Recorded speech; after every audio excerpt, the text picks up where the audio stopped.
കുറിച്ച് ഒരു വീഡിയോ ഞങ്ങൾ ചെയ്തു. അതിന് വന്ന കോമന്റുകളാണ് നിങ്ങൾ ഈ കണ്ടുകൊണ്ടിരിക്കുന്നത്.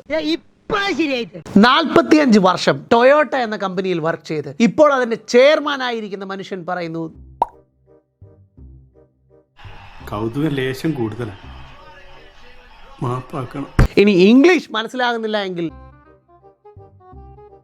എനിക്ക് എഴുതാനല്ലേ സാറേ അറിയൂ, വായിക്കാറില്ലല്ലോ. ഇത്രയൊക്കെ പറഞ്ഞിട്ടും കണ്ടിട്ടും മനസ്സിലാകാത്തവരാണ് നിങ്ങളെങ്കിൽ ടാറ്റയുടെ സ്വന്തം വെബ്സൈറ്റിൽ അവരുടെ വാറണ്ടി ഡീറ്റെയിൽസിൽ എക്സ്ക്ലൂഷൻ ക്രൈറ്റീരിയ എന്ന് പറഞ്ഞൊന്ന് കൊടുത്തിട്ടുണ്ട്. ഫ്ലഡിൽ ഇല്ല എന്നത് മാത്രമല്ല, ആ വാഹനം നിങ്ങൾ കൊണ്ടുവന്ന് ഇടിച്ച് ആക്സിഡന്റ് ആയി പൊട്ടിത്തെറിച്ചാൽ ആ ബാറ്ററി അവർ മാറി തരില്ല.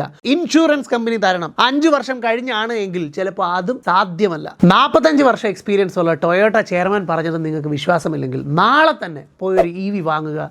എൻജോയ്. അപ്പൊ മുതലാളിക്ക് ഇത്ര നേരമായിട്ട് മനസ്സിലായില്ലേ, ഇവൻ പൊട്ടനാണ് മുതലാളി.